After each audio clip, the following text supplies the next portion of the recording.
Hi, I'm Stephen Burks. I'm an industrial designer. My studio is called Ready Made Projects, and we're based in Brooklyn, New York.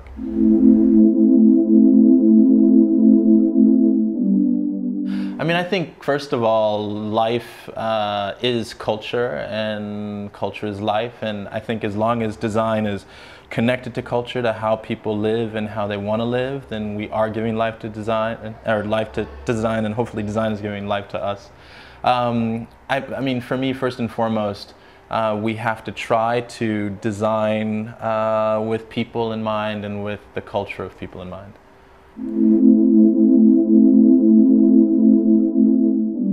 If design is a reflection of a person's culture or a society, then it has to be dynamic.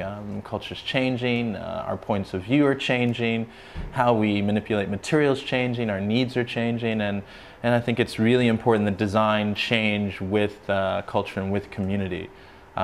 We can't sort of sit on our laurels and expect the world to always stay the same, the world of design. I think it's really important that design be a lot more open-ended and a lot more inclusive of other points of view. Well, first of all, design has to be concerned with problems that really matter. You can't solve the problem unless you make it a concern or an issue for design. And I think for the most part, we as designers in this sort of luxury world forget that design is capable of being more than just styling, that design can have a greater effect on how people are living.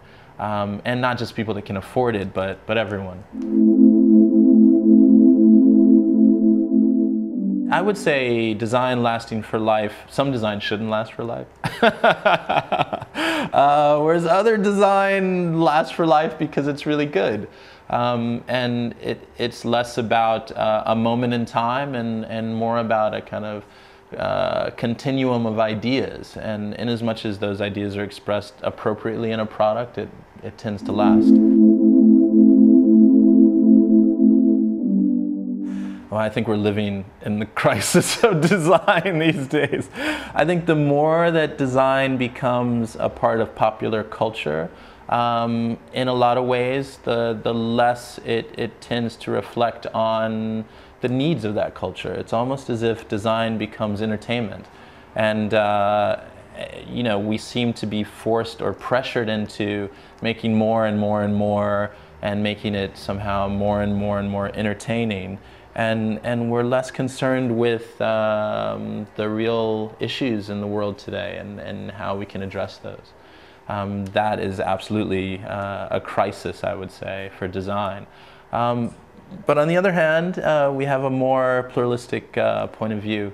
And as design becomes more open-ended and the world becomes really, truly more global, then we'll be, I guess, more in tune with those global issues and move away from this crisis of style for style's sake.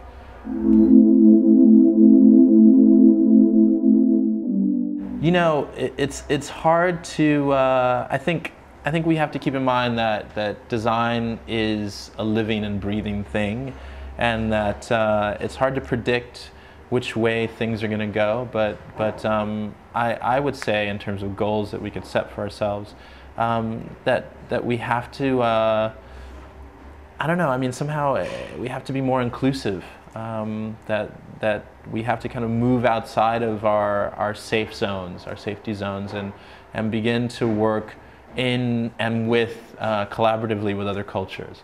I think that, for me anyway, has been such an eye-opener, and as a result has reinforced a means of design activism, let's say, in our practice.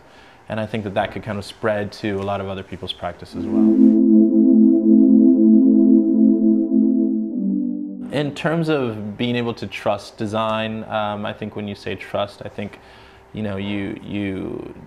kind of touch upon honesty in design and honesty in objects, that things aren't deceptive, that things are to some extent what they appear to be, I think is important, and you begin to hint at a greater sense of authenticity in a product.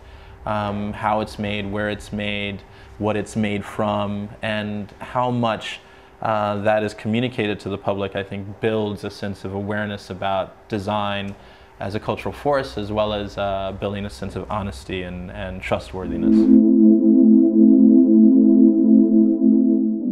I, for one, would like to have more time with the people that I care about. So if we could just slow this whole Salone thing down a little bit. I don't know, if we made less things and you know, in a lot of ways, what the Italian lifestyle is based on, you know, being in touch with one's family and one's culture through food and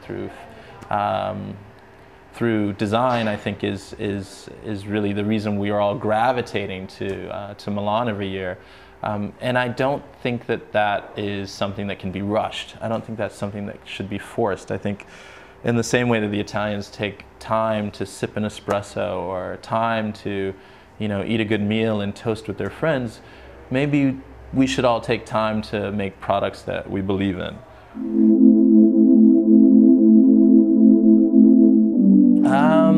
I don't know. I mean, maybe there is something to the future as a kind of dematerialized place.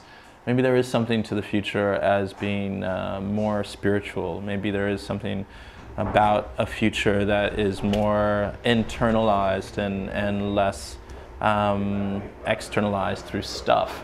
I don't know. I like this vision of a future with less stuff. And in some way, is it possible, I would ask, to have more stuff or less stuff and more content, for example? Uh-oh. Well, you know what? I guess I have somewhat of a reputation for designing responsibly, but I don't always design responsibly. And I think we have to be honest about that. That is part of the trustworthiness. I think we all do what we can do. Some products and some clients and some collaborations lend themselves to designing responsibly, and as much as we can, we should take advantage of that and take those to the ultimate limit. But other projects have to be more commercial or less responsible for one reason or another.